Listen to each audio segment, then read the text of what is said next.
స్వాతంత్ర సమర యోధుని, విప్లవ యోధుని జయంతి సందర్భంగా ఆహుతులైన ఒకరందరికీ నమస్కారం. ఎందరో వీరుల త్యాగ ఫలం మన నేటి స్వేచ్ఛకే మూలధనం. వారందరినీ తలచుకొని మన మానస వీధిని నిలుపుకొని అంటారు ఇంద్రగడ్డి శ్రీకాంత్ శర్మ గారు తేనెల తేటల మాటలతో అనే పాట. అలా ఈ త్యాగమూర్తుల్ని మనం ఎప్పుడూ కూడా తెలుసుకుంటూనే ఉండాలి. వారు చేసినటువంటి ఆ గొప్ప కార్యాల వల్ల మన యువత, మన జనత స్ఫూర్తిని పొందాలని.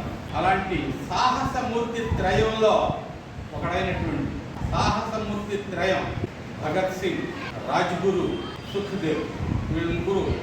అయితే భగత్ సింగ్కి వచ్చినంత పేరు వీరిద్దరికి రాలా, అదొక దురదృష్టం. వీళ్ళు ముగ్గురిని ఉచ్చరిస్తారు కానీ భగత్ సింగ్ గురించి చాలా మీటింగ్లు పెడుతూ ఉంటారు. రాజ్గురు, వీళ్ళు ముగ్గురు సమానమే, దేనికి వెళ్ళినా సమానంగానే విప్లవంలో పాల్గొన్నారు. వాళ్ళు ముగ్గురు వేశారు బాంబు ఢిల్లీ సభ మీద. ముగ్గురు కాల్చడంలో, ముగ్గురు శాండర్స్ని కాల్చడంలో మన పంజాబ్ కేసరి లాలా లజపతి రాయ్, లాల్ బాల్ పాల్లో ఒకడైనటువంటి లాలా లజపతి రాయ్ని లాఠీ దెబ్బలతో కొడితే ఆయన నవంబర్ 1928లో చనిపోతాడు. దాన్ని కక్షగా పెట్టుకున్నారు వీళ్ళు. చంపినటువంటి వాడిని జాన్ శాండర్స్ని ఎలాగైనా సరే చంపాలనే ఉద్దేశంతో వీళ్ళు చేసి మొత్తానికి వాడిని చావగొట్టారు. చంపితే ఆ కేసు, తర్వాత ఈ లాహోర్ కుట్ర కేసు, తర్వాత జనంలో, భారతీయుల్లో ఈ స్వాతంత్రేచ్ఛ రగిలిస్తున్నారు అని ఇలా రాజద్రోహం కేసు పెట్టి వీళ్ళకి ఉరి శిక్ష విధించడం. వీళ్ళకి ఉరితాడంటే ఉయ్యాలలో ఊగినట్టే వీళ్ళకి. దాంతో అలా చేసి ఆ లాహోర్ జైల్లో ఉరి తీయడం, ఉరి తీసి శవాలను అప్పగించకుండా ఎక్కడ విప్లవం ఎక్కువైపోతుందని గది జైలు గోడలు పగలబెట్టి బయటగా తీసుకెళ్ళి ఆ సట్లెజ్ నది పక్కన కాల్చారంటారు. కొన్ని చోట్ల అయితే మరి ఘోరంగా వీళ్ళ ముక్కల కింద నరికి మూటకట్టి అప్పుడు పారేశారంటారు. రకరకాల వర్షన్లు, ఎక్కువ మంది అక్కడే తగలబెట్టేశారు వీళ్ళు అనుకుంటున్నాడు. అలా ఈ మహానుభావులు మన స్వాతంత్రం కోసం విప్లవ పంథాన్ని ఎన్నుకున్నారు. ఆఖరిలో సుఖదేవ్ గారు నిర్మోహాటంగా ఆయనకు ఒక లేఖ కూడా రాస్తాడు.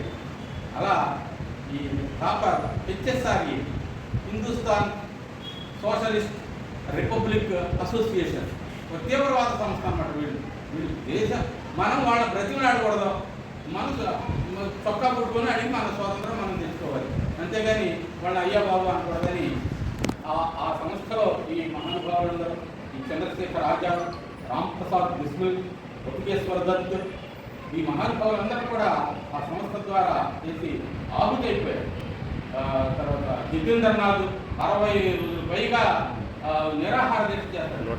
శ్రీరాములు కంటే నేను అప్పుడు శ్రీరాములు ఎక్కువ అనుకునేవాడు. 116 రోజులు అన్నట్టు చదివాను. 116 చదివాను. పొట్టి శ్రీరాములు కంటే ఎక్కువే 116 చదివా నేను. మరి అంటే ఇంటే మిస్టేక్స్ పడతా ఉంటుంది.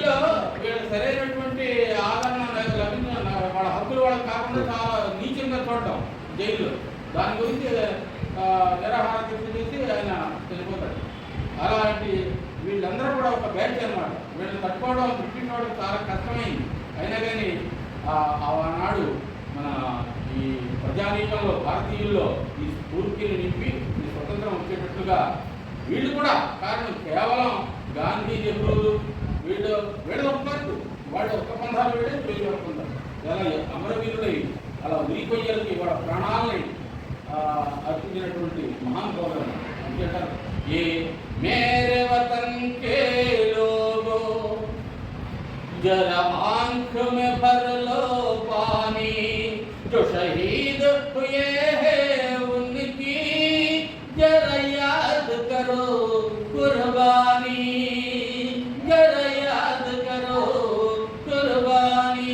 చాలా పెద్దవాడ లతా మంగేష్కర్ పాడుతూ ఉండే స్టేజ్ మీద పక్కన ఎవరు ఉండి బట్టి కన్నీళ్ళు కచ్చేస్తారన్నమాట. ఇప్పుడు అంత ఈ అమరవీరుల గురించి ఏనాటికి అజరామరమైనటువంటి పాట. అలాంటి మహానుభావుని వాళ్ళకి స్మరించుకోవడం చాలా ముదావహమైనటువంటి విషయం. సరే దీనికి సంబంధించి కాదనుకోండి ఇవాళ కూడా ఇంకొక ఆయన కూడా పుట్టినరోజు అని అనుకున్నాం. మరి అర్థం గోదావరి జలాలు ప్రజలకు వేసి అక్కడ వరదలను వాటన్నిటి నిరోధించేటువంటి చేసినటువంటి అపర విజయుడు సార్ కాటన్ కూడా జన్మించింది ఇవాళ. ఆయన ఎప్పుడో చాలా 222 జన్మించాయి. చాలా ఈస్ట్ ఇండియా కంపెనీలో పనిచేశాడు ఆయన. వచ్చి బ్రిటిష్ వాళ్ళ వల్ల చాలా 90% అపకారం జరిగింది, ఒక 10% ఉపకారం కూడా జరిగింది. అటువంటి వాళ్ళు ఈయన ఒకడు.